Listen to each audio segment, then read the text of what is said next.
Hello, this is Charles Brewer, President of the Civil War Study Group at Lake of the Woods, Virginia. Welcome to the recording of our program on February 25, 2022. Looking into the wrong thing, or speaking into the wrong thing. Okay, since I'm more than 6 feet away, I'm taking off my mask. Fully vaccinated, that's me. Good morning. I'm Charles Brewer, current president of the study group, accepting applications for my replacement at the end of the year. Thank you for coming today. It's a very nice crowd. I suspect that part of it is a lot of fans of our speaker, a lot of groupies. And before I introduce our speaker for today, there are a few items I'd like to call to your attention. Next month's meeting on March 25th will be held in this space at the normal 10:30 a.m. start time.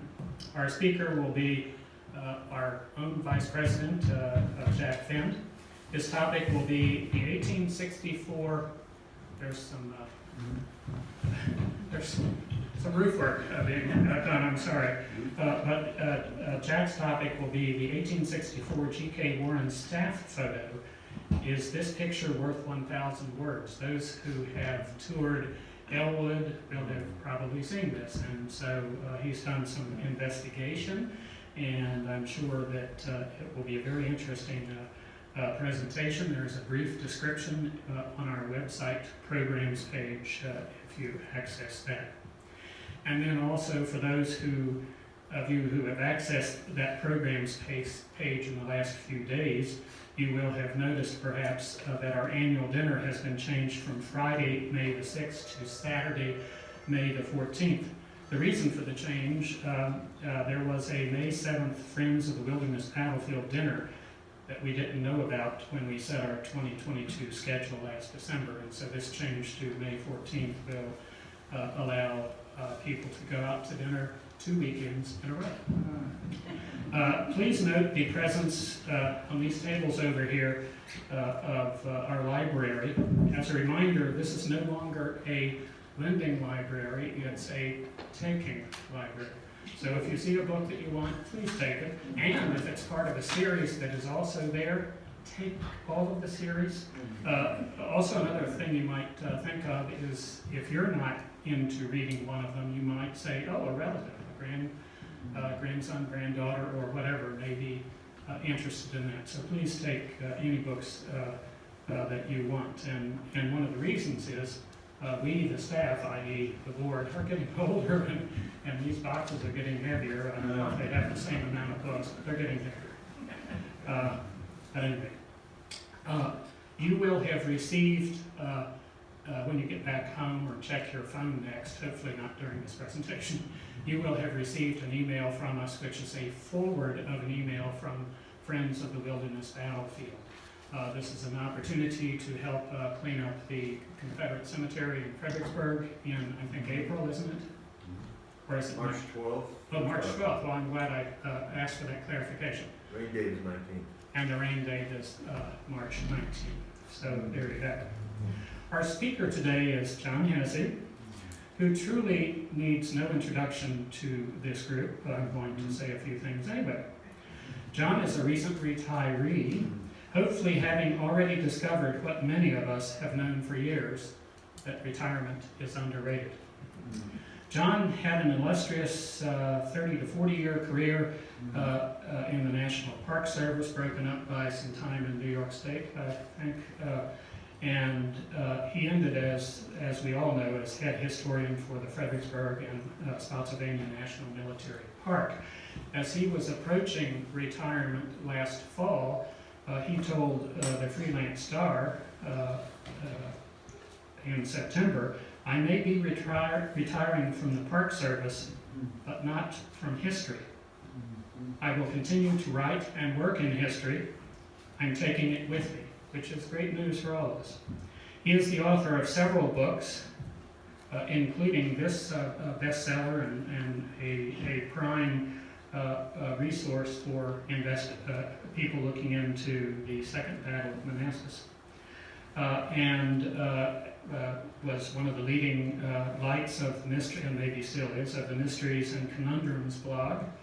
And he's the author of many articles and has been most generous in sharing his understanding of history far and wide. And it has been our fortune that he has graced our meetings many times in the last 11 years. Now please give John your undivided attention.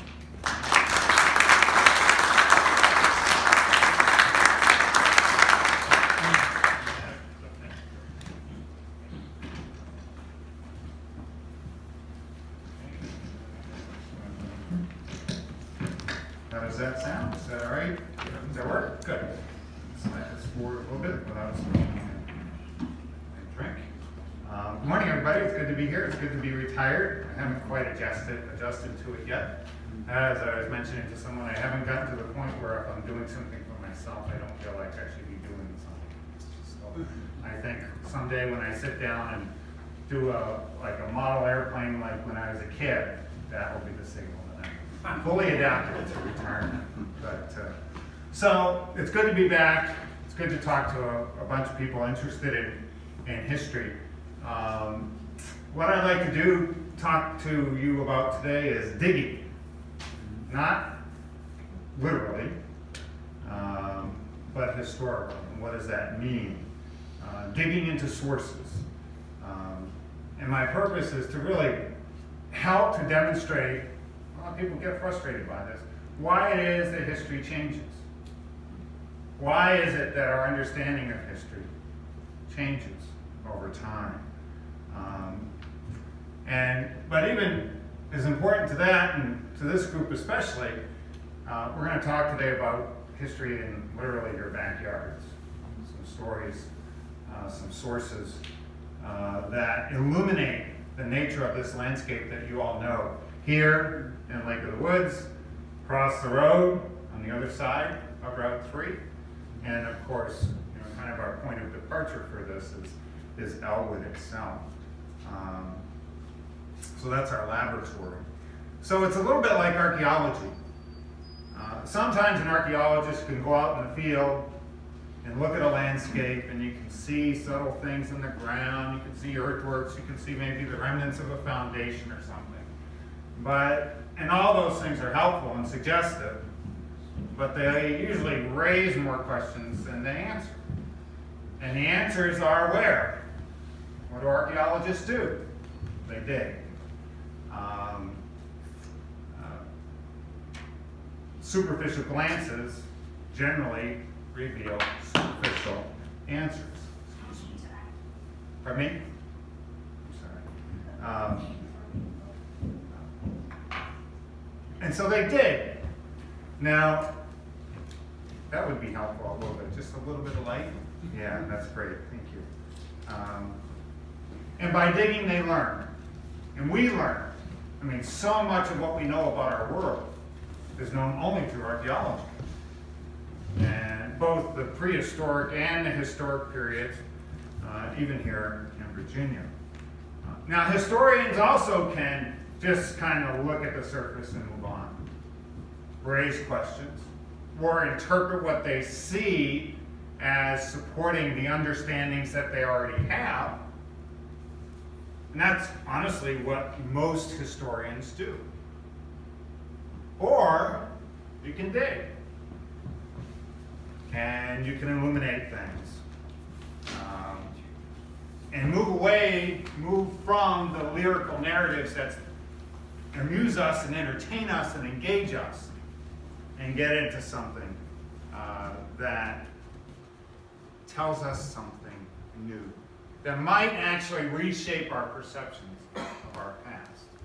It's not always our goal. Sometimes what we learn reinforces our perceptions. But just as often we learn something that asks us or commands us to look at something differently. I'm going to start with a very relevant example here.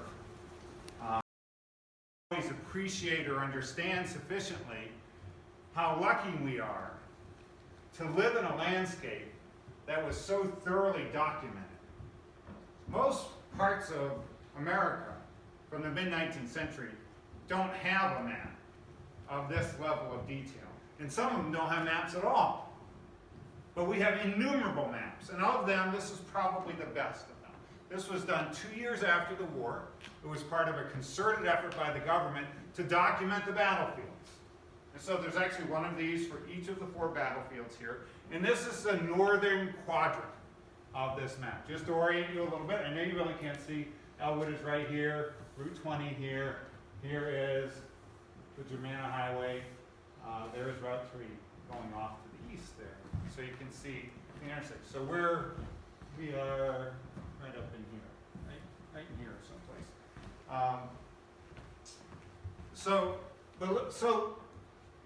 How many of you have seen this map before? Some of you have.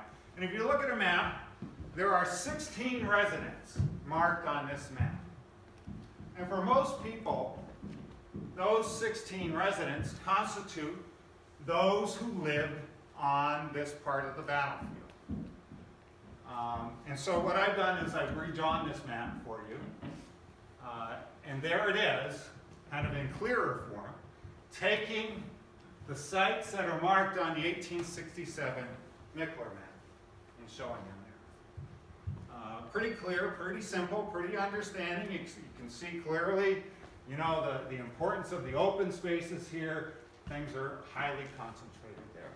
But what if you dig a little bit? So 1867 is 2 years after the war. Of course, the war begets a pretty substantial shifting of residences. Because what happens in 1865? If enslaved people hadn't left, they're now free. And so by 1867, they are finding their physical spaces that they will occupy.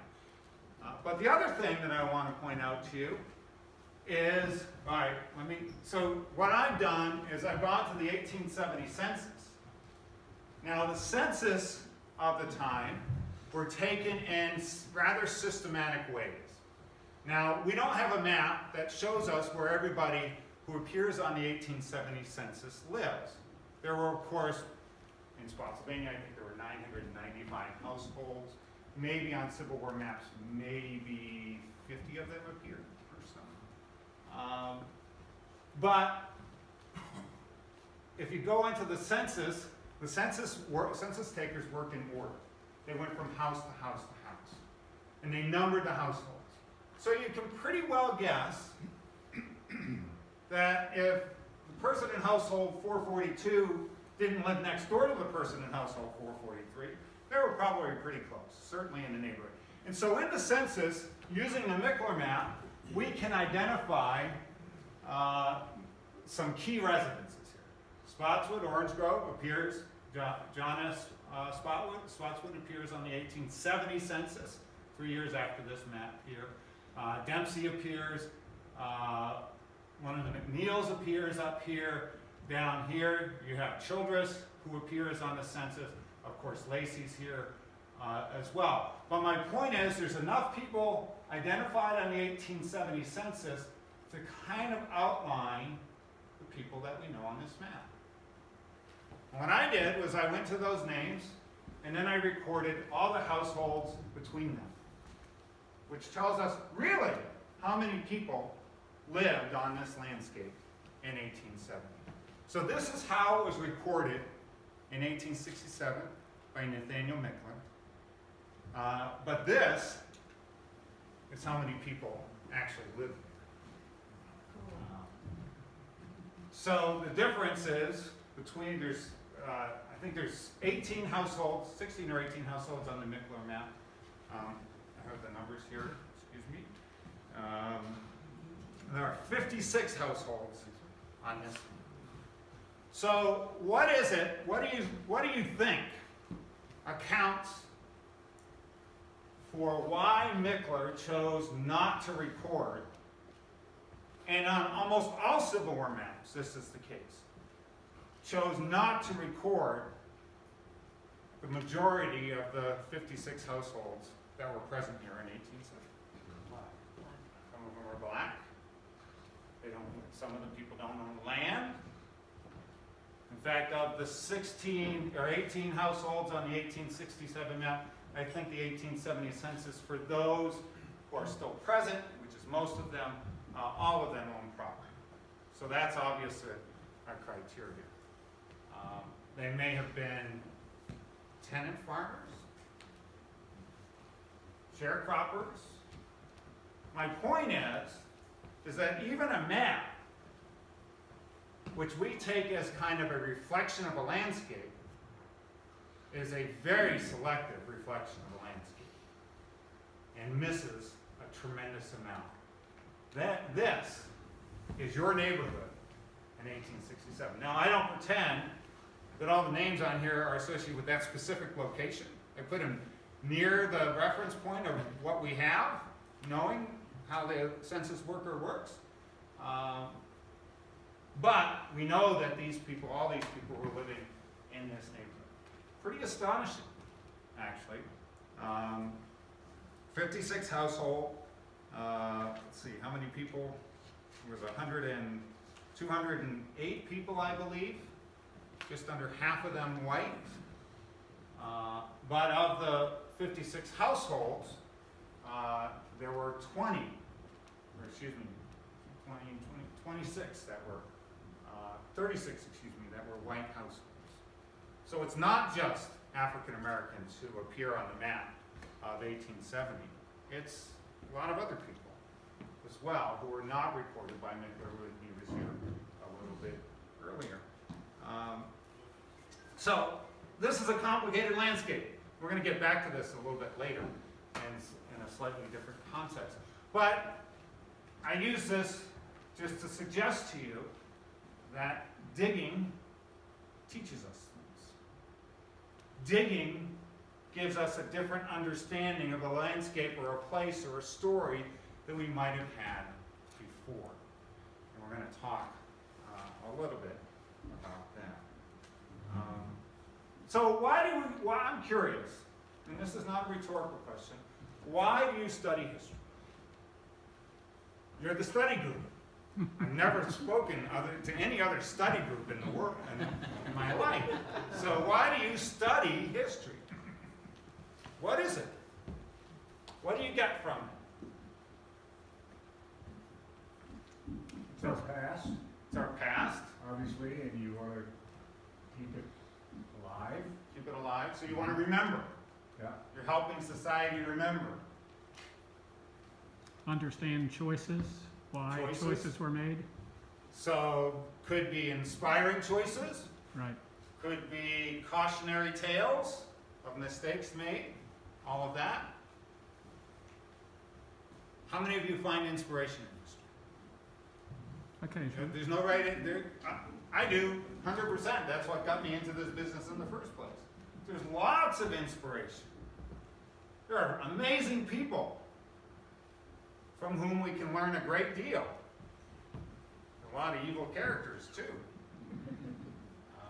We live in a world right now that doesn't seem to be very interested in hearing about some of the hardships on a landscape like this. The work of historians isn't just to distribute facts,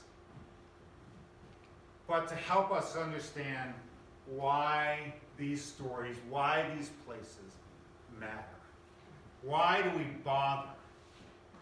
Do we do it just for amusement? When I started in this career, I thought that's what we did. That we told stories to kind of give people something to do on a Saturday afternoon. Oh, there was a kind of a patriotic element to it, for sure. Sent people away, made them cry, sent them away. They loved America a little bit more. And until someone came up to me one day and said to me, who was working at Manassas at the time, he said, "How can you do this?" I said, "What do you mean?" He said, "How can you talk about death every day?" And I didn't really have an answer for that. I think most of my career has been kind of trying to figure that out, an answer to that question. Why is it that we do what we do? Why does it matter? Is it important? Is it amusement? I have my answers to that question. I suspect you do too as well. In 1828, or thereabouts, William Jones, the owner of Ellwood, and his neighbor Nathaniel Gordon, who lived up in this area here, if I go back. There it is, right there. Nathaniel Gordon, the family, he was dead by then, but the family still owned the property. So Ellwood is down here, Gordon's up there. In 1828, William Jones and Nathaniel Gordon each gave permission for one of their enslaved people that they owned, Anthony and Patsy, to be married. So that's a sentence that includes lots of, a few facts, right? What does it tell us? There's a lot about America in that sentence. A lot. So I'd like to kind of use this example and this story to kind of explore history a little bit. Explore your neighborhood a little bit. Maybe reveal to you some things you didn't already know, and maybe get you to think a little bit about why we do the work that we do. You know, we all wish that we had a nicely bound and ribboned set of letters written daily by everyone who lived on this landscape.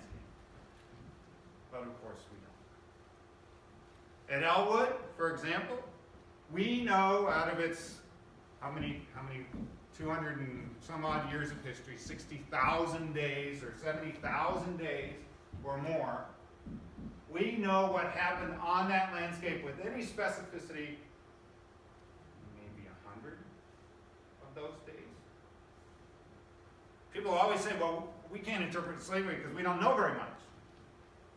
Well, holy cow, we don't know very much about any of it, really, when you get right down to it. But we feel more comfortable interpreting those things that come to us in bound or wrapped bundles of personal letters. A narrative. We love narrative. That's the low-hanging fruit. History, though, that is dug out is harder because we don't get the whole picture. We get a little piece here and a little piece there, and eventually it'll all fit together in some sort of a mosaic. But that's not going to happen in my lifetime. This story, this project I'm working on now is not going to be finished by me. But hopefully we'll have the outline of a picture that people who follow will fill in. And if we do, we'll know a good deal more about more people on this map than we have in the past. So think about when you study history, think about this map. Because this is the history that gets in the books. These are the people that appear in the books. And as you can see, it is 1/5 of the story, oftentimes. So I think it's pretty, we've talked, there's several Ellwood volunteers here. Surveys of the volunteers, conversations with them, I think there's always been a lot of frustration or reticence about interpreting slavery and enslaved people at all, or anywhere. And the quickest answer is, well, we don't know very much about it. Well, that is true in the sense that we don't have that ribbon set of letters, but we do have pieces and parts that go into the mosaic. And so this is a story of how, today's talk is a little look at how we can use, where do we get those pieces and parts? And what can they help us understand about these places that we work at and we love and we drive by every day. So where do we go? Well, we go to the maps. That's one. Maps are incredibly valuable and important. But we have to understand that a map like that is a pretty limited window on the past. We can go to the census. And that's where this takes us. All of that, each of these names, the bigger ones, each of the names I added, one of those pieces of mosaic that we didn't know was there before. And we may never learn anything more about some of these people. But I can also tell you that some of these people have fabulous and interesting stories that are important for us to understand. We can go to newspapers. With the proliferation of digital stuff online, boy, we have access to a resource that, when I started out, was a very difficult resource to use and was very rarely used. But newspapers, boy, you want to know what's going on in the world on, April 3rd, 1846? There's about 500 online newspapers across America that'll tell you what's going on in pretty much every neighborhood in America at that time. The issue in that respect is not finding information, it's what do you do with all the information that's out there? There's too much of it, as a matter of fact. And then, where else you go? We go to court records. That's pretty exciting stuff.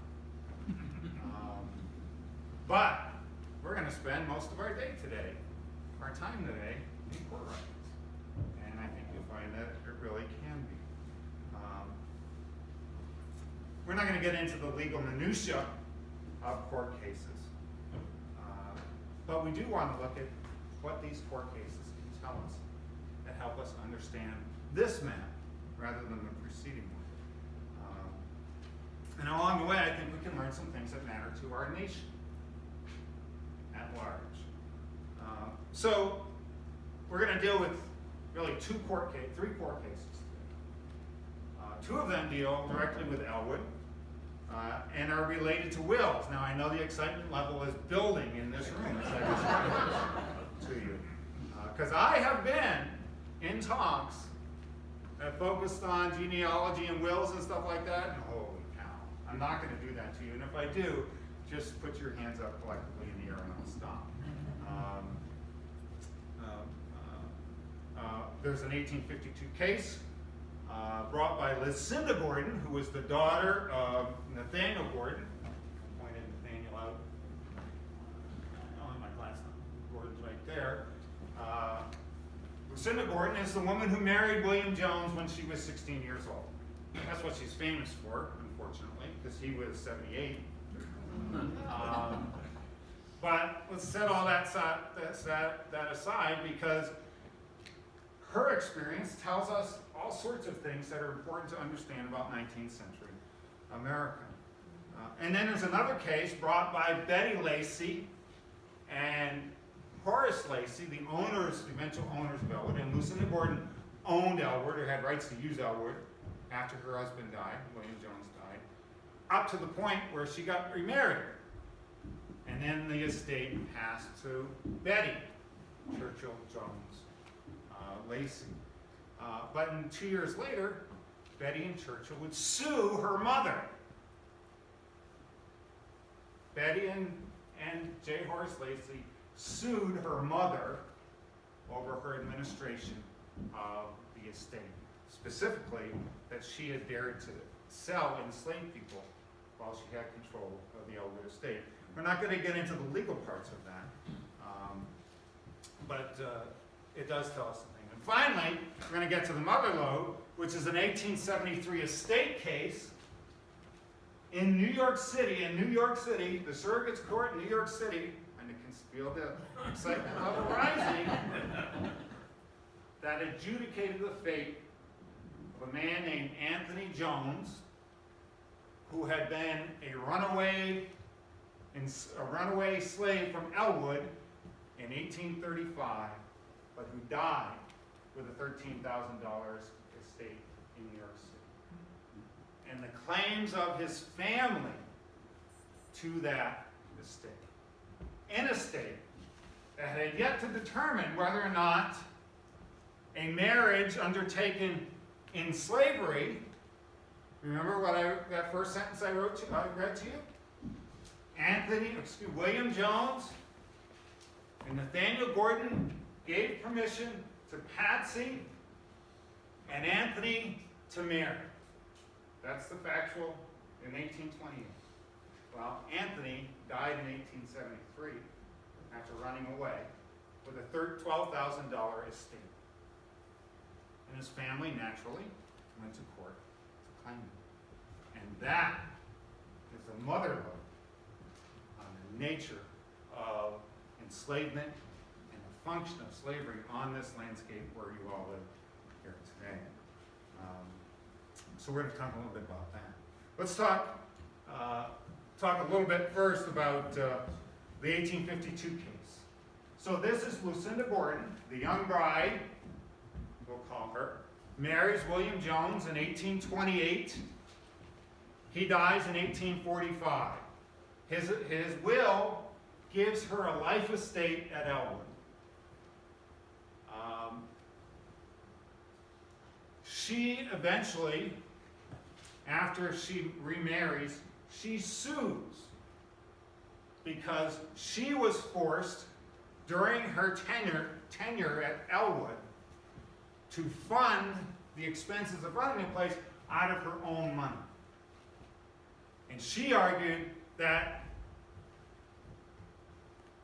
those costs, expenses should have been funded out of the estate at large. So it's kind of not a very interesting question. She lost, by the way, her suit. But, so what does this case tell us? So we're talking about a 3-year period. William Jones dies in 1845. Lucinda gets married in 1848. So she's in control of the Ellwood estate. The first question that came up in court is, what is Ellwood? What is the estate?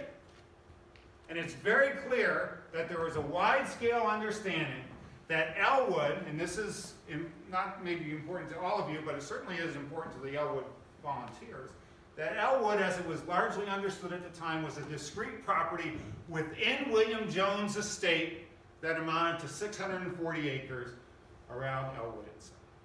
Now, mind you, at the time of his death, William Jones owned 5,000 acres, including the Woodville Farm, right up here, including lands all the way down to the tuning place, and the tap field, and all of that was owned by Jones and then Lacey. But this court focused on what part of that estate that she was given life estate on was intended to sustain her.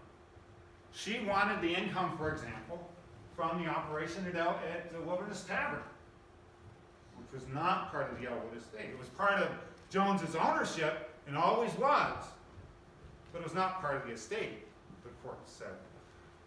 So she said, here's an example of one of the questions that came up. Lucinda Gordon argued some six or eight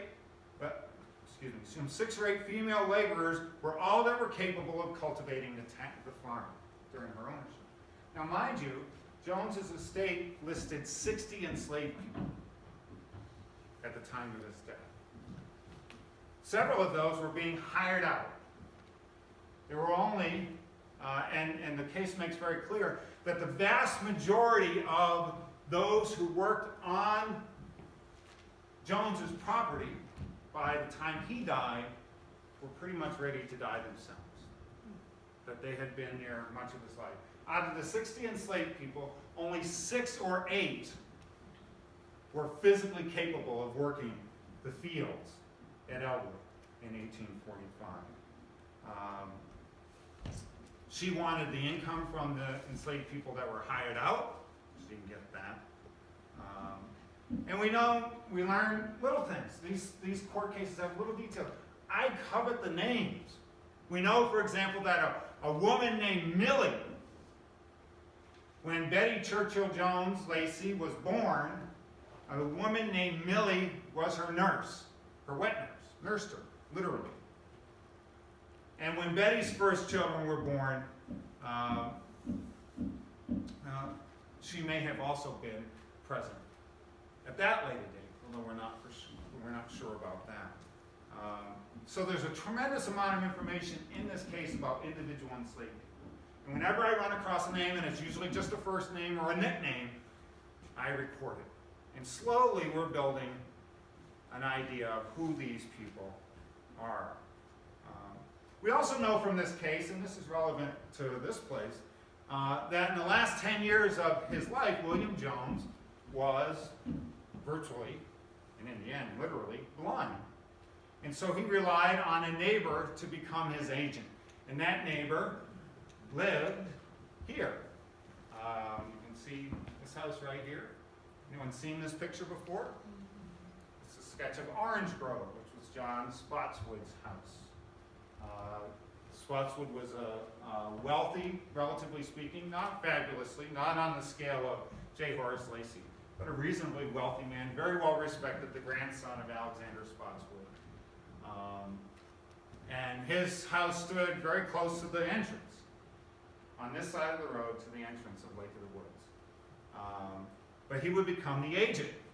Jones hired him $500 a year to manage his affair. And in fact, at the time of Jones's death, most of the debt accrued by the estate were payments to Spotswood for supporting. So the man who was managing the estate suffered the debts in order to keep it going. Spotswood testifies in this case and provides lots of information, including some about his own place. He names 15 enslaved people that worked at Ellwood.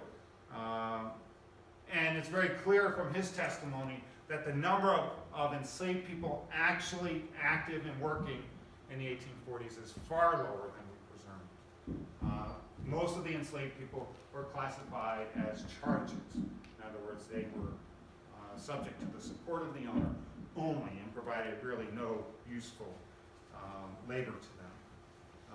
When asked if Jones was competent in his final years, he lived to be 95 years old. I think that's true, maybe 92. Spotswood said he was sound in mind and good health, but not in the habit of keeping books well, he said. I did this, but he was blind, very near to being blind, but his mind was very clear on business transactions. In fact, just days before he died, William Jones, in his 90s, was sitting on a horse up here near Orange Grove in one of these forests there, cutting down from timber that he had purchased. Among those who testified in the case was Alfred Apperson. Now, I don't have his name on this map, but Alfred Apperson lived right off the map down here. His son John would become well known because he left a great account of his experience during the war as a hospital steward in the Confederate Army. But Alfred Apperson was one of 3 overseers that we can identify associated with Ellwood. But he was also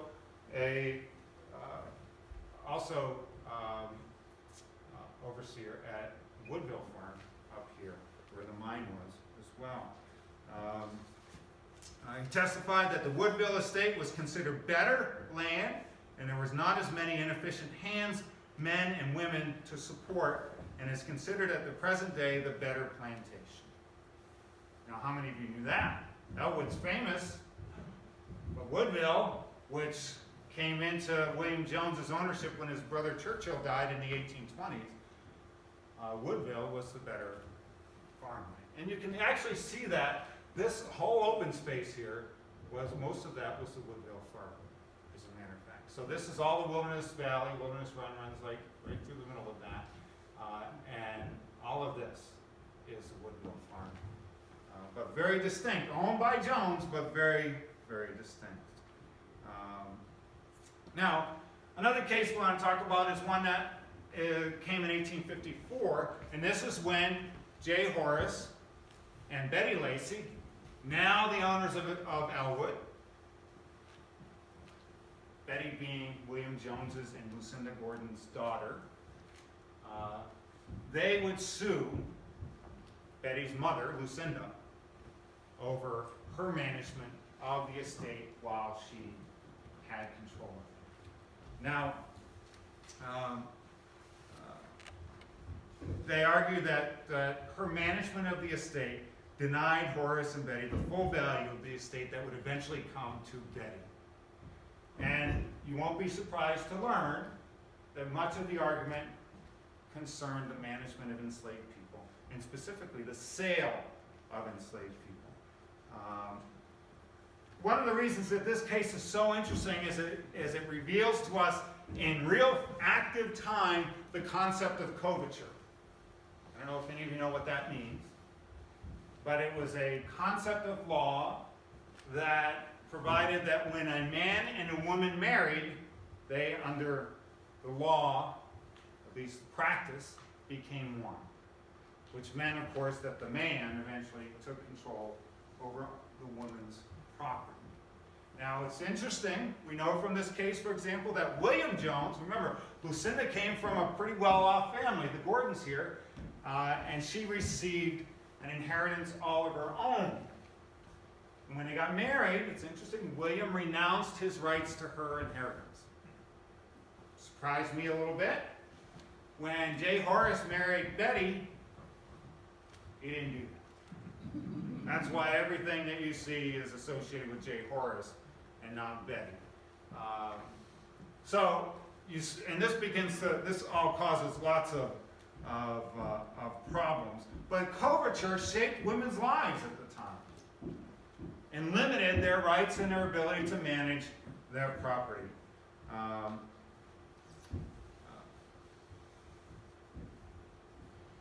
Even the fact that Lucinda was given a life estate only for her property. It wasn't conveyed to her.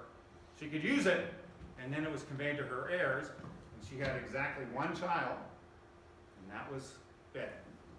So it was all targeted toward Betty.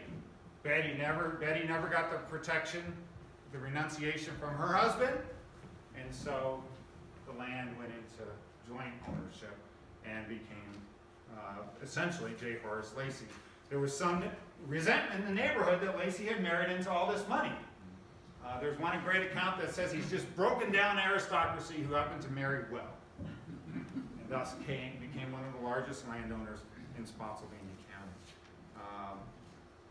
Now, so you'd think if I sued my mother, or if my brother sued me, I'd be pretty pissed off about that. But apparently, this did not. I mean, I think people went to court more readily and frequently than they do now, at least without the animus. And in fact, the Lacey's in their court filing stated very clearly that we don't mean to imply anything negative about her. We just think that she shouldn't have been able to do some of the things that she did. Namely, sell enslaved people, turn enslaved people into cash that she could have spent, and thus reducing the amount of the estate that would pass to Betty. And that was the source of the challenge. And the Lacey's lost. And they lost with some prejudice. The courts ordered them to pay all the court costs, not only theirs, but Lucinda's. So you kind of like, but it's also a precursor. Because in 1858, the Lacey's go to court again. Not against this estate, but against Betty's half-sister's estate, Hannah Coulter, at Chatham. And that's a bigger story. That's a story with national implications. Because Hannah Coulter, in her will, gave her enslaved people a choice. She had 94 of them. She gave her enslaved people a choice. Said, you can pick a new master if you want. You can stay where you are. Or if you want, you can go immigrate to Haiti or Liberia or some other place. And if you do that, I'll give you $50 to help fund the trip. While the Lacey's, who ultimately, Betty would ultimately be the recipient of the estate, although she wasn't directly, the Lacey's went to court on behalf of her, Hannah Coulter's disabled daughter, who would die in 1858, and argued that because enslaved people were property, they had no legal right to make any choice at all. And they challenged the will. Now, there were two cases in Virginia at the same time that challenged manumission on this basis. Because it was a fairly common thing for slave owners in manumitting or attempting to manumit to give enslaved people choices about where they would go. Instead of just saying you're free, it kind of set a structure. It wasn't it wasn't freedom necessarily, but it was choices. And in fact, it was these two cases that were probably mentioned or referenced in the Lincoln-Douglas debates. Lincoln mentions the cases in Virginia that are addressing this question, which are making manumission even harder than it had been before. That was right after these cases came up. But in any account, the Lacey's go to court in an attempt, a second attempt, to retain the rights to enslaved people. And this time, closer to the Civil War, a few months after the Dred Scott decision, this time they won. And 93 people, because one of them was given his outright freedom. 93 people were retained in slavery in the estate at Chatham, which eventually would pass to the Lacey's. So you do that, and you kind of like, I'm not really liking the Lacey's very much right now. Yes, they are a product of their time. But they twice went to rather extraordinary efforts to assert their ownership of human beings. So that case doesn't have any testimony with it. That's just the legal arguments, and the courts read them and they gave a decision. So that's all we have. But it does give us a window on how this society worked and what prompted people to go to court sometimes. Now, let's get to Anthony Jones a little bit. Anthony Jones, we'll stick to this map right now. Anthony Jones was the product of an enslaved family that I've been able to track back to about 1780 or so, when the patriarch of it, which is very unusual, by the way, to be able to track an enslaved family for almost 100 years in slavery. The patriarch's name was Anthony Smith. He was known on the plantation as a preacher. Doesn't necessarily mean that he had any ordination or anything like that, but was accepted for a role in the religious practices. But he would marry in 1805 or after 1805, and then have 3 children. One of whom was named Anthony. Another one whose name was Isaac, and another girl named Elizabeth. He actually had other children as well. They had other children as well, but they would die. So there would be 3 that grew to adult. And all will be relevant to our story. Anthony Jones, who is the protagonist in our story, he's the man who dies in 1873. He is, he's the oldest. He's born about 1805 based on the census. And sometime in the early 1820s, he met an enslaved woman named Patsy. And Patsy was owned by the Gordons. And probably not coincidentally, Patsy her job was the body servant, if you will, the mistress or the caretaker of young Lucinda Gordon, the woman who at 16 years old would marry William Jones of Ellwood. And so as she came to age, or approached age, and William and Lucinda became known to each other, they already knew each other and had courted somewhat at a distance for many years.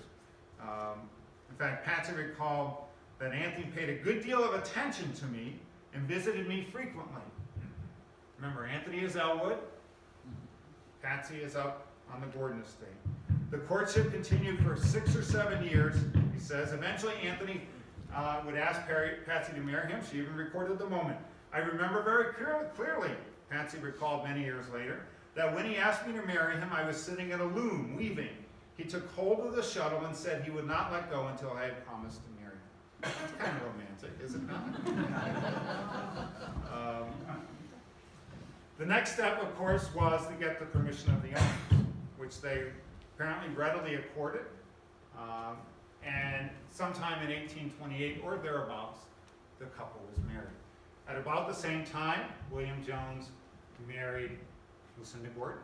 And so Lucinda Gordon, or Patsy, who was Lucinda Gordon's enslaved person, came to Moutel. And so Patsy and Anthony would live together for about 7 or 8 years.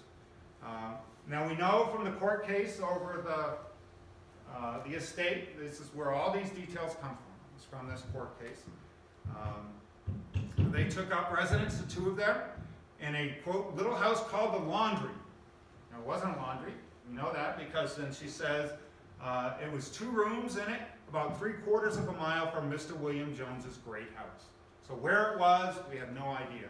But it does tell us that the activity of enslaved people was very much dispersed across this landscape at Ellwood. They lived as man and wife because remember, the trial in 1873 included Patsy coming forward as his widow. There was no marriage records for weddings that took place, or marriages that took place in slavery. So how do you prove it? Had to go prove in court. In fact, the whole purpose, the whole major importance of the 1873 to 1876 case over Anthony Jones's estate was to determine the legality in New York State of a plantation wedding that had taken place in Virginia. And of course, there were tens of thousands of enslaved people who had been married similarly without any legal documentation at all. And each state had to resolve its own approach toward those marriages. In Virginia, it was resolved very directly in the Constitution of 1870, which simply declared that all such marriages would be recognized in Virginia. But none of the northern states had to deal with the problem until these people started to move into northern states. So lots of little things emerged that maybe you hadn't thought about. The whole question of certifying marriages among enslaved people when they became free, when there's no legal record of it. That's a pretty big deal. I mean, you know, have you ever tried to rent a car with your wife and not have your... In the state of Arizona, to this day, I know because we did it, if you go with your wife to the rental counter and put her on as a second driver and she doesn't have your last name, the man's last name, you have to have your marriage certificate to do it. There's lots of little bits, I know that. I almost went to court over that. The couple, and she had to testify, so these are all little interesting details, part of the mosaic. The couple lived by themselves as man and wife, quote, separated by very little during their marriage. I was faithful to him, and I believe he was true to me. Part of their marriage, Anthony was hired out by Jack Chancellor, another little detail, to work the mines at Woodville. Of course, Woodville was a gold mine. But Patsy said he came home every night and he stayed with me at the laundry building. So there's really more detail about that couple than we have about most couples. We don't know William Jones's sleeping arrangement with his wives, but we do know Anthony and Patsy's. Over the next 3 years, they would have 3 children together. All 3 would die young.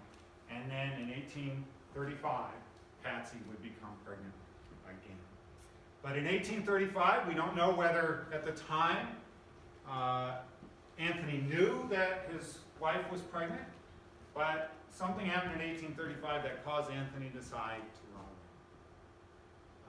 away. And sometime in the late spring of 1835, he decided he was going to go. We don't know what triggered it. We do know that at the time, Patsy was newly pregnant. We do know that Anthony is described as being badly ruptured at the time and used a truss. So what does that mean? Are there any physicians in the audience here? Any doctors? Well, if you go back into the 19th century medical literature, a rupture means a hernia. I'm not exactly sure what a truss would do, but they were constantly sold for hernias at that time. But it's pretty clear that labor on the farm had caused Anthony to experience something pretty painful. But for whatever reason, he decided that he would run. In her testimony in 1875, Patsy betrayed no bitterness at all about this decision of him to run. She said simply, "My husband tried to run away. And when you read her oral testimony, it almost sounds like it was his duty to do it and expected to do it. And he did. So his freedom quest would lead him north out of the Ellwood grounds toward the Rappahannock River, across maybe at Culpeper Mine Ford, across the neck of Culpeper County to the Rappahannock River, where it crossed probably about 3 or 4 miles above the confluence near where Deep Run is today, up into Stafford County to a place that Patsy referred to as Spotted Farm. So if you know Stafford County, there's a place, historic place, in the western part of Stafford County known as Spotted Tavern. And that's almost certainly where he was captured. His escape almost certainly prompted a mobilization of all the local resources that were in place to track down escaped enslaved people running away, sheriffs. There were slave catchers whose job it was. There were organized governmentally sponsored slave patrols. We don't know how long Anthony was on the run. We do know that he made it only about 15 miles. So maybe a day or two. We don't know where he was going, other than he was going north. He was captured. And at that point, William Jones decided that he would respond not sympathetically, but harshly. And he ordered that Anthony be taken to Fredericksburg, and he was sold to a slave trader named John Ellis. And he would be, therefore, sent south to be sold. Now, Patsy provides a good deal of information on this because after all this plays out, at some point she hears again from Anthony who tells her this story. So she's telling his story. He is taken to the Ellis jail, as she calls it in town. I was like, because I know Fredericksburg really well. I didn't know that. But as it turns out, it is a slave jail that I knew about. Just didn't know it had been owned by the Ellis family, which is the family, by the way, that built the town hall, many other prominent buildings in town. And it's interesting. So here's where things get really kind of interesting. Remember, Lucinda Gordon, her mother, Elizabeth Alice Gordon, was a sister in the Ellis family. And so when Anthony, so Patsy, of course, is Lucinda's servant, if you will. Her mother, Elizabeth, Lucinda's mother, Elizabeth, is an Ellis. And when Anthony is captured, he is not returned to Ellwood, but sold to a slave trader named Ellis in Fredericksburg, who managed the jail.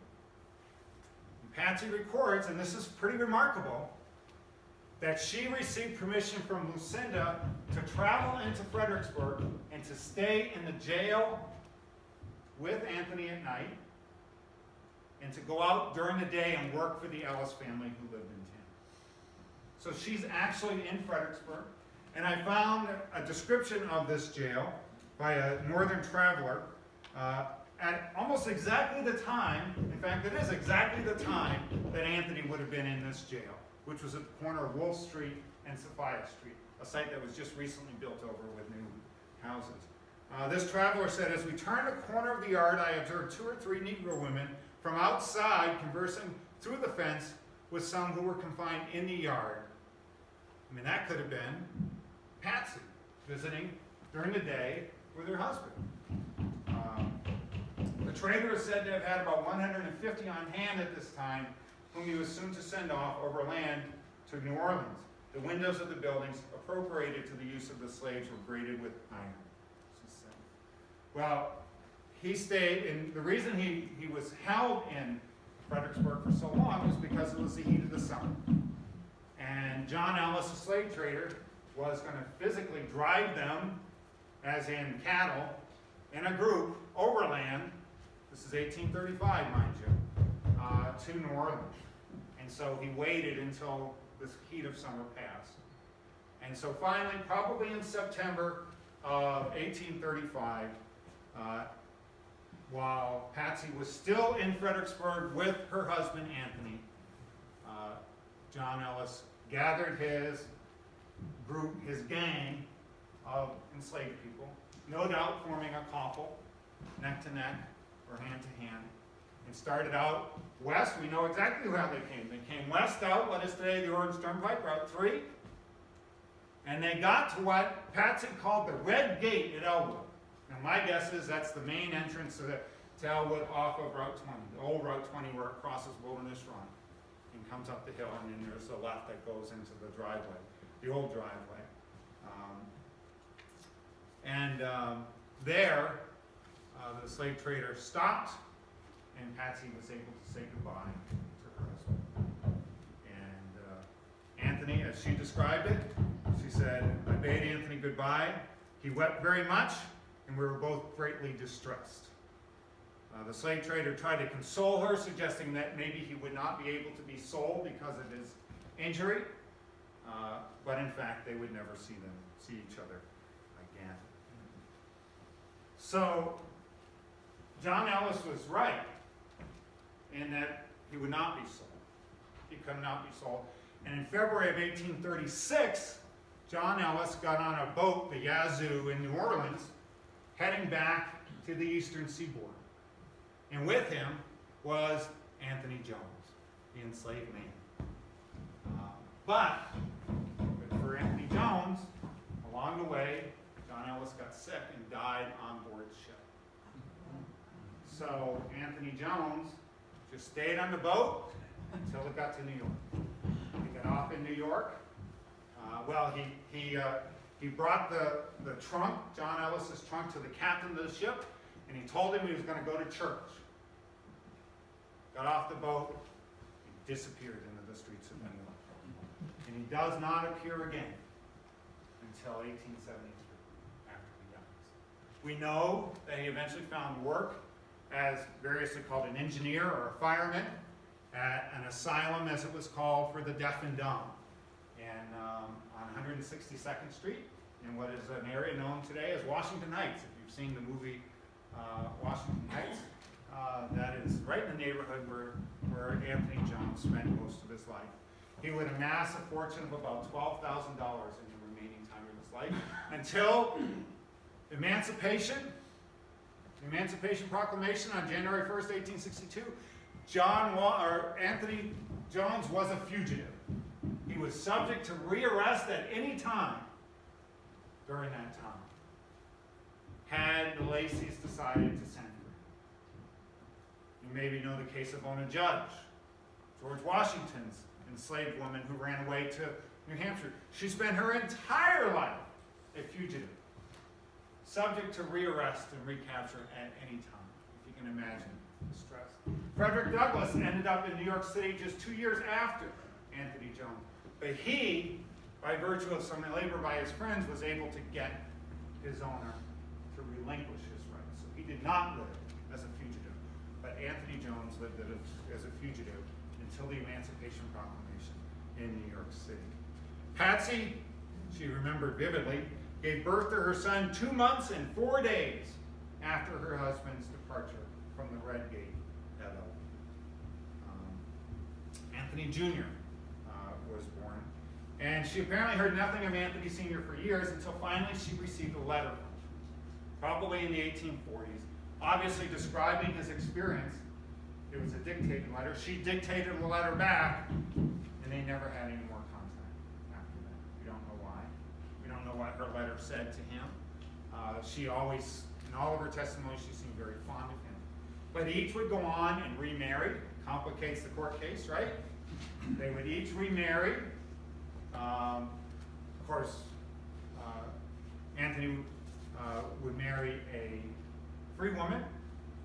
Patsy would marry an enslaved man named Minor, Gabriel Minor. So she comes down to us as Patsy Minor. And they would go on. Now, Patsy and Gabriel, Anthony's wife, and her son, remained in enslavement until emancipation. Of course, Patsy was owned by Lucinda Gordon, so when Lucinda Gordon remarried in 1848, she moved to a place called Greenwood. It's right here in Spotsylvania County, and that's where she would live out her life. I think she died in 1863, if I'm not mistaken. I could be wrong about that. In any event, at the end of the war, people began to move. One of Anthony's siblings, Elizabeth Keaton, moved to one of, in 1858 or so, while still in slavery, moved to one of Lacey's other plantations in Louisiana. He owned a couple of plantations in Louisiana. The other brother stayed here, Isaac, stayed here, and at the end of the war, they would begin to try to find their way. On this map, in 1870, we know, I want to point out two. There is Isaac Smith, that is Anthony's brother, younger brother. His sister, their sister, was Elizabeth Keaton, the one in Louisiana, and there is Gabriel and Patsy Minor. They are 4 households away from each other. So it's interesting, in 1873, when Anthony Jones of New York dies, there's a lot of Anthony Joneses in this story, but when Anthony Jones of New York dies, somehow word gets back to the plantation, to Ellwood. Because on his deathbed, he had said that he was a slave of Lacey, of William Jones of Ellwood. And so word gets back here that he has died. And Lacey goes to Isaac, who by then is about 50 years old, and Elizabeth, who still lives on his plantation in Louisiana, who's just a little bit younger. But he is supporting both of those families now. He feels entirely responsible for them, and he's supporting them financially. Isaac is living as just a sharecropper on the Woodville farm up there. We don't know what Patsy and Gabriel Minor were doing.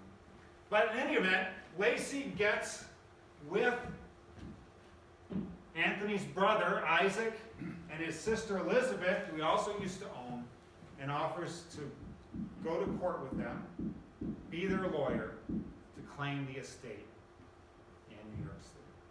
It's a very interesting kind of window on J. Horace Lacey, because number one, he was supporting both families, one here and one in Louisiana, so in his $12,000 would end that responsibility.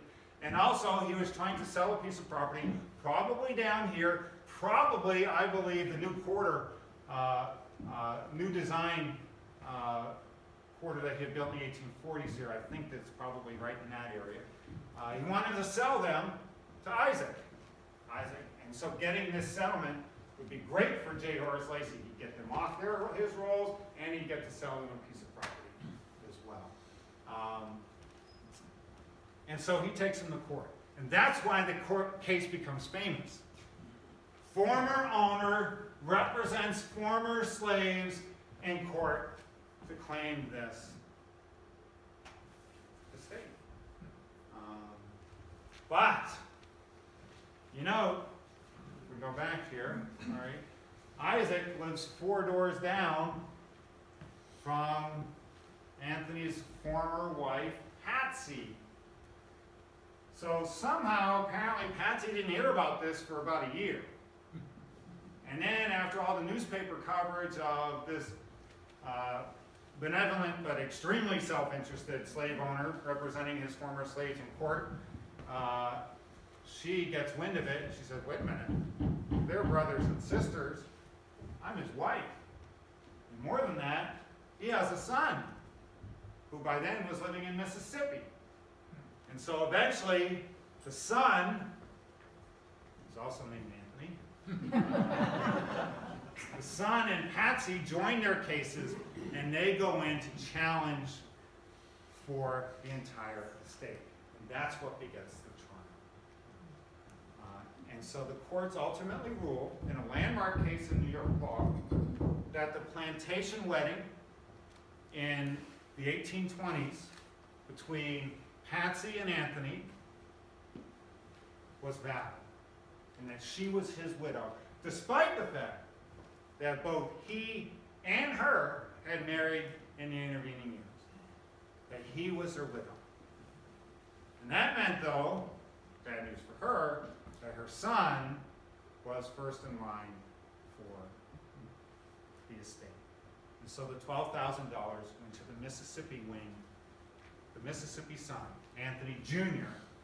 of the family. So it's interesting, one of the things that I haven't been able to crack. So it gets a lot of press. Lacey loses again in this case. He never really practiced law. This is one of the very few instances I can find that he ever practiced law, but he had studied law for a while. He was mostly a politician and a planter. But eventually, Isaac himself moves off of this land and lives on the Orange Turnpike in Spotsylvania County. That's all we know. Maybe he eventually did find a way to buy the land from Lacey. No one's ever done the deed work to kind of track how Lacey sold off the 5,000 acres that we know as was in his ownership in 1860. But Isaac would eventually go here. Patsy, after the trial, we know nothing about her. Her husband died in 1875. She was 75 by the time the trial took place, and she died without any more information being available about her. But what about the descendants? So I've spent a little time on Ancestry and to try to figure out where these people are. Now, let me go back. So on this map, you can see the highlight, the bold, the ones in bold. These are all African American families. So only about a third of the increase of residents on this property from the Mickler map in 1867 to the 1870 census are African American. But they are almost all certainly formerly enslaved people, either at Ellwood or some of the other farms around here, Orange Grove, Spotswood's Place, or whatever. So a couple of names. Andrew Broadus here. You see that. You see the name Tansomore over here. These are all families that would marry into each other. And when you see this, you're seeing just a part. I've identified over 300 descendants, collateral and direct, from the three children of the original Anthony and Esther, preacher and her wife, preacher born in 1770 or so. So we have hundreds of descendants. Almost all of the known descendants. So there's three branches of the family. Anthony Jr., who got the money, we know the least about. His name was Anthony Smith. Smith is a devilish name to track, as you know, genealogically. And after 1880, I have found no evidence. And it's an important question. Caleb McDaniel wrote a book 2 years ago that won a Pulitzer Prize in history, looking at the effect, looking at a case study of a woman who sued her former master for the value of her work while she was enslaved, and the courts gave her $7,000. And the dramatic effect that $7,000 had on generations of that family, who became lawyers and doctors and all of that. I have hopes that someday we're able to track the effect of this money on that wing, Anthony Jr.'s wing of the family. But so far I haven't been able to do that yet. Elizabeth Keaton, she lived in Wachita County, or parish in Louisiana. Her family would reside there until the 1920s and then begin to disperse. There's a big chunk of the family that lives in Gary, Indiana, and another big chunk that lives in Contra Costa, California. And I guarantee you none of them have any idea that they're descended from this family or part of this family. the biggest part of the descendants of the original Anthony and Esther up here comes from Isaac's line. He is the one who lived right here and then eventually bought property down here. Most of these are descendants. Tansomore, Comfort, Catlett, Lambert. As I worked through this, I knew I was going to find people I knew. And there are people I know in this tree. I haven't told them yet. I'm not sure really what to do with the information. I mean, in a way, it's a heroic story. You know, this man braves all the perils of escaping slavery, goes to New York and builds a life and leaves a legacy. And, I mean, that's a tremendous, we don't know that story among many people in this world, even though we don't understand yet all the details of his life in New York. I think we'll eventually find out some more about him. But that's a tremendous story. But I'm also tempered by the fact that, you know, I did a lot of this work, you know, back in my Park Service days, or actually, this is a COVID project, if you want to know. I did a lot of work, most of it on my own time, but while I was still Park Service, and you know, going up and saying, hey, you know, I work for the federal government, we've been looking into your family background, and this is what we've learned, and it's kind of pretty cool. Not everyone would have a happy response to that. So I'm not quite sure how to go about this. But one of the names in the line that shows up is Catlett. And many of you may know Marcy Catlett, who's the superintendent of schools in Fredericksburg. That's her husband is a direct descendant of this line. I haven't really told her that. I told her I had something to talk to her about that I think she'll be interested in, but I haven't been able to share the details. Howard Lambert. Some of you know Howard Lambert, very active in African American history in Culpeper County. His name appeared in his family name, and it was through the Tansomore family. And so he's related by marriage, but the Tansomores are still very present. Comfort, Tansomore, there's 6 or 7 names that are still, if you open the phone book, they're all over the place. And most of these people are related in some way to the story. So, to those who say we don't know, and we can't talk about it because we don't know enough, I would say we need to dig. That it's the digging that tells us things that we don't already know. And, you know, for me, this has been really just kind of a remarkable historical ride. There are people out there who would find discoveries like this oddly uncomfortable and say we shouldn't be doing this in this day and age. But I would argue that giving identity and voice to people who have been long forgotten, I'll just flash back and forth there, been long forgotten is a worthy goal anytime, any place. So that's a little adventure I had for you today. And so if you're interested in studying history, dig. Thanks.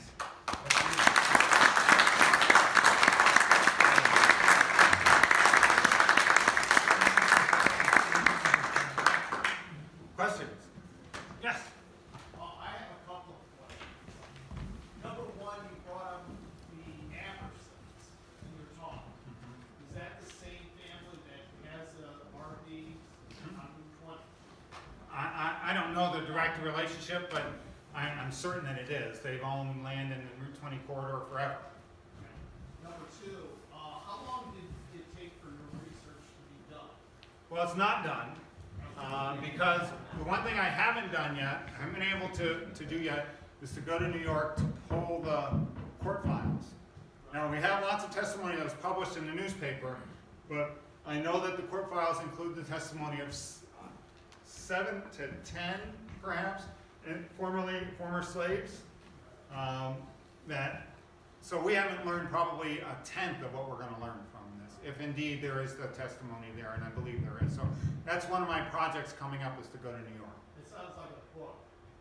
I don't know if it's a book, but I just hope it's useful And it is, you know, for me, I knew about, I mean, there's no kind of like revolutionary scholarly revelations here, but there is the ability to apply these kind of big ideas of history to our local community here and understand how they played out in this landscape here.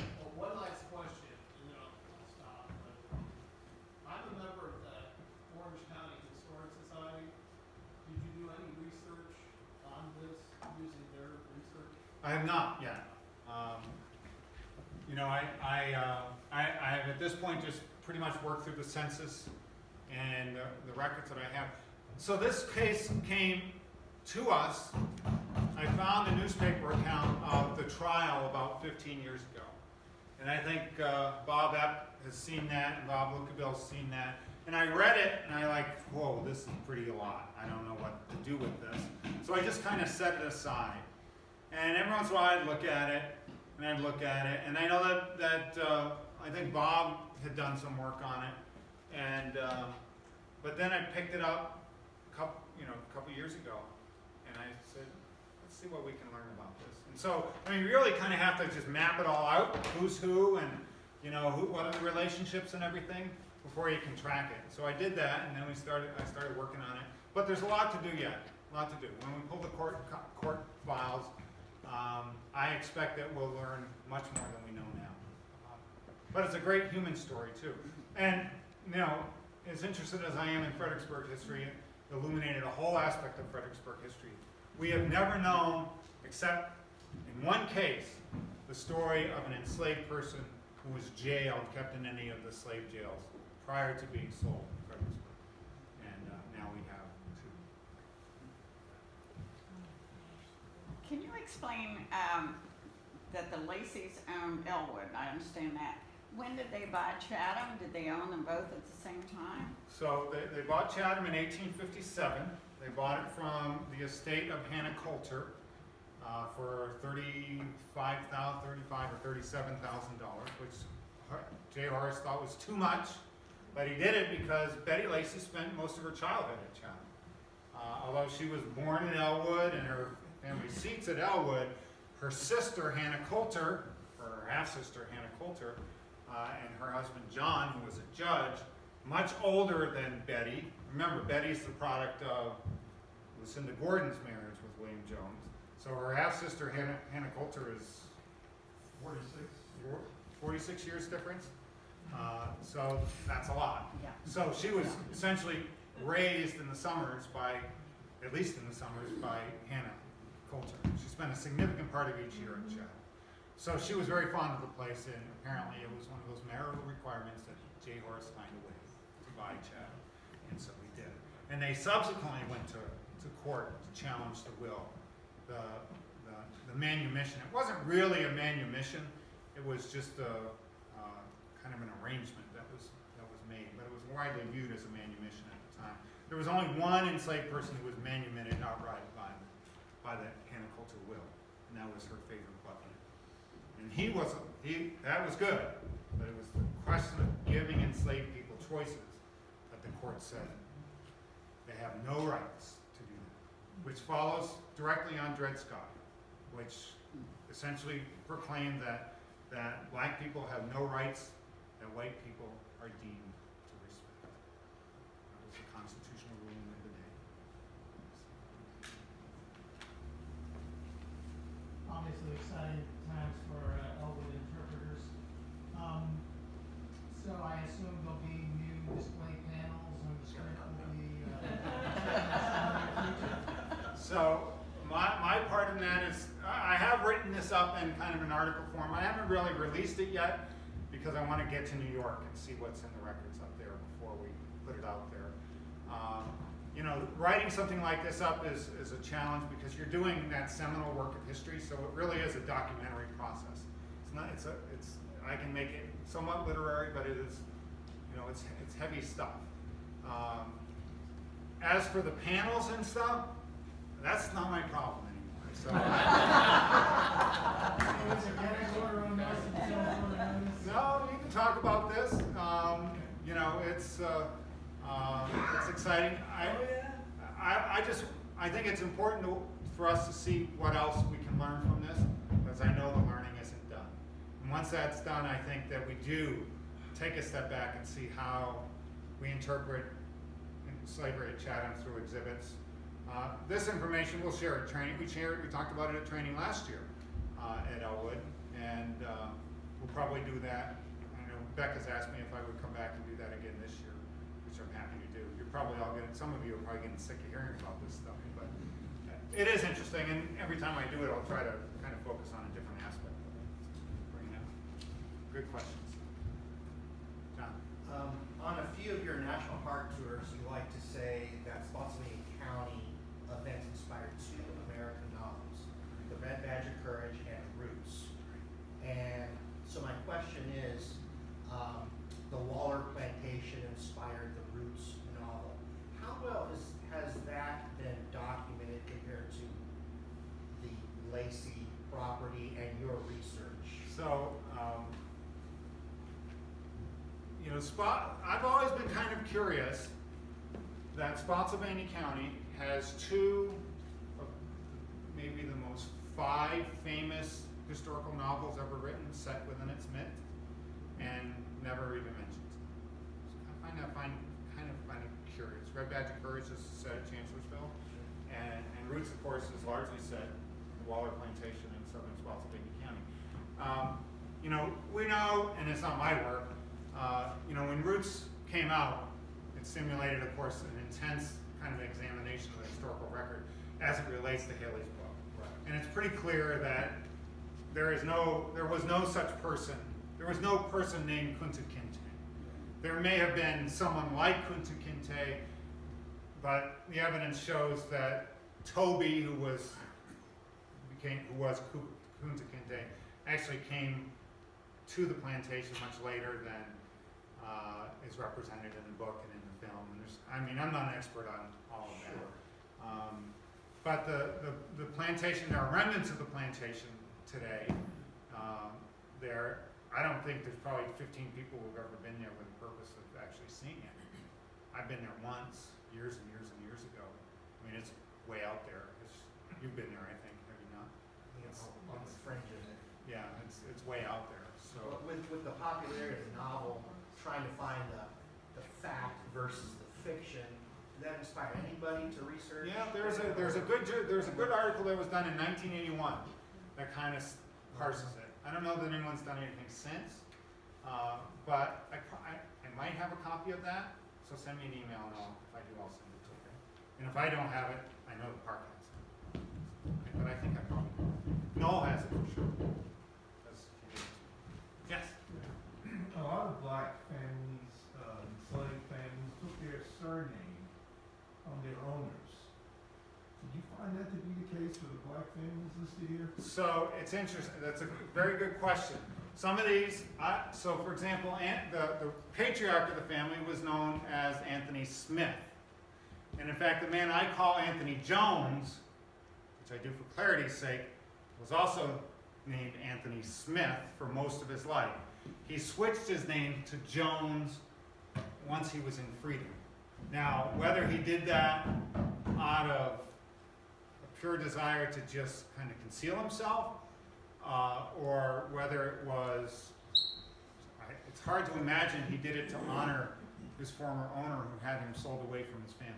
I think we're pretty safe to say that's not what the motive is. So we don't know in that case. There is a wide-scale presumption that enslaved people often took the names of their owners. I'm not aware of any study that has really looked at the question of the origin of surnames among formerly enslaved people, but I do know that locally we have one example, or one really solid source. Caroline County in 1868 did a census of all African Americans in the county. And they listed their names, and they listed their former owners, if they were enslaved. And of course, Caroline County had the largest enslaved population of any of the counties in our neighborhood these days. And of those, I forget how many, hundreds and hundreds, probably a couple thousand people on that census. Of all of them, only 2% had their former owners' names. I think that's very much an open question that is very much subject to the assumption and kind of hearsay, but honestly, we really do not know. Certainly Isaac Smith, Elizabeth Keaton, sister, they did not take the name Jones, and they certainly didn't take the name Lacey. But it's a good question, so why don't you dig on that a little bit, see what you find. Jack? I have this question on this map where we see the name Captain Beale, roughly in the Flat Run Church identified, the intersection of Flat Run and Germanna Highway. I see your other development of names, and I'm wondering. So Beale's right, Captain Beale's right there, What do you know? Well, I don't know who Captain Beale is. So Captain Edward Beale was a veteran of the War of 1812. He is a brother of William Beale, who we know as, who was born in Falmouth, and Edward Beale was born in Falmouth as well. We know William Beale largely because of his wife,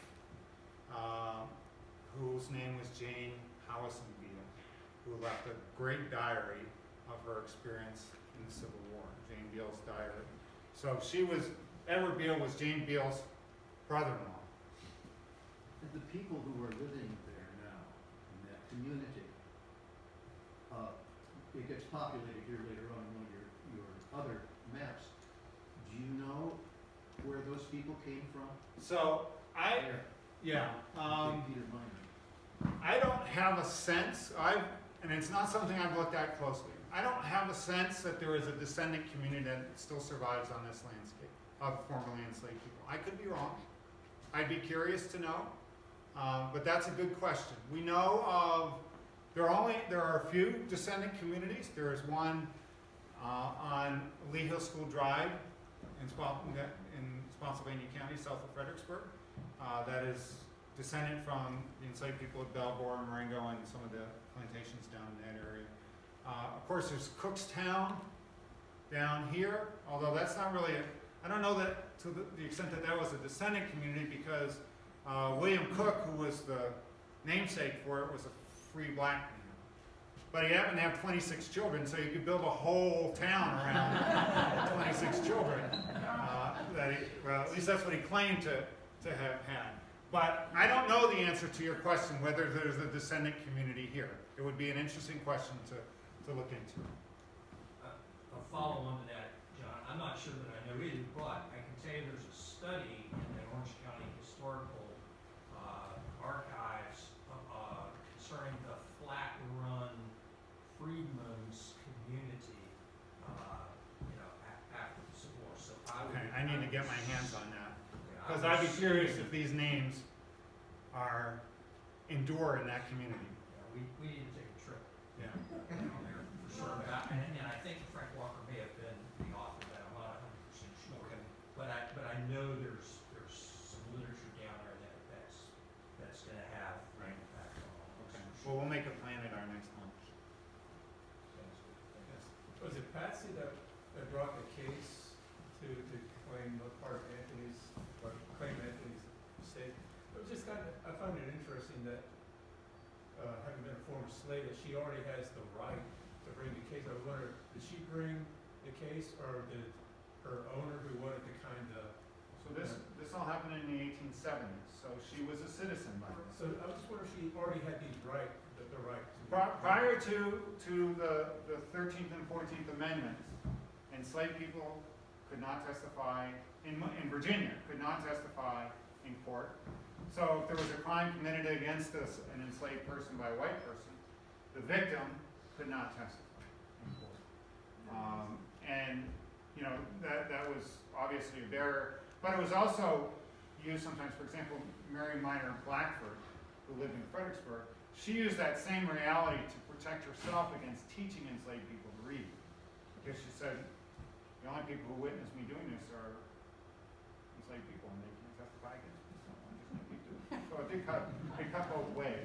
But by 1873, she had all legal rights to go into court. And remember, it was Anthony of New York, the first challenge was from his brother and his sister, one in Louisiana, and Isaac. Isaac was his brother. They first challenged it with Lacey's help.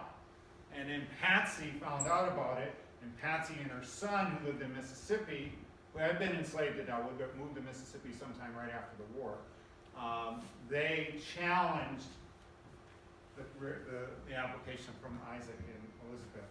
So there were two competing claims to the estate, and the courts ruled that she and her son were entitled to it. And by that, they essentially said her son. I'm curious about how a New York court could tell Virginia what to do. Was it a federal court? No, it was a state court. So they weren't telling Virginia what to do. Isaac, when Anthony Jones died, he lived in New York. So his estate was probated in New York. And the reason this became a court case was because New York had never addressed the question of how New York was going to deal with weddings between or marriages between former enslaved people that were undocumented, were not legally recorded. And so every state had to go through this process. Virginia did it through its constitution. So in 1876, when this decision came down, they weren't telling Virginia what to do. Virginia already recognized these sorts of marriages. They were saying, this is what New York will do from this point forward.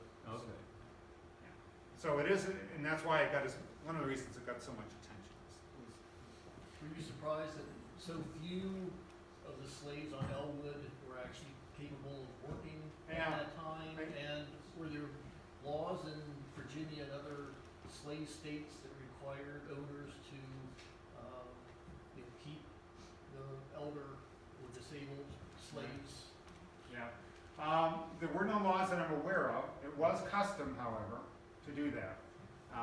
And that custom extended into the Reconstruction era, although those relationships were usually governed by the Freedmen's Bureau. And one of the major jobs of the Freedmen's Bureau was to ensure that contracts were fair and enforced and all of that. It was still kind of oftentimes conditioned marginally above slavery.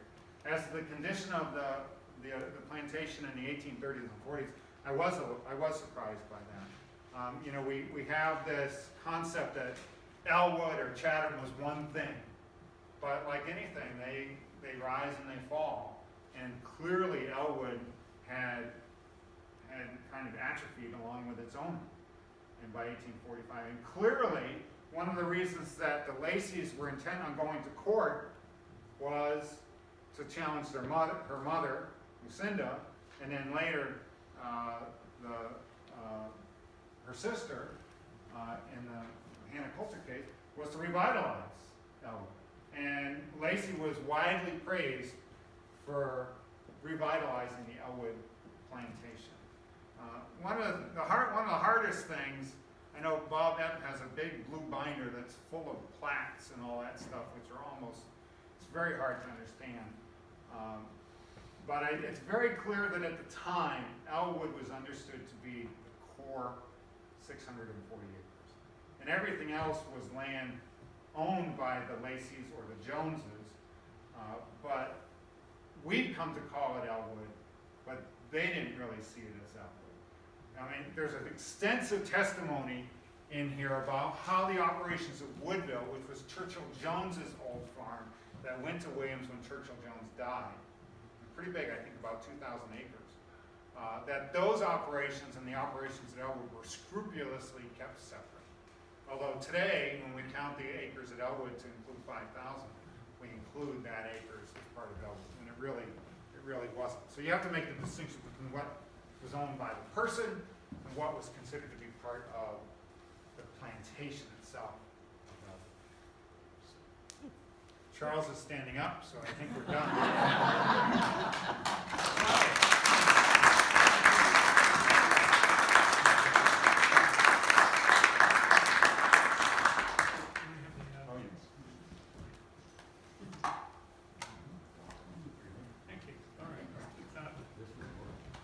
Thank you very much, John.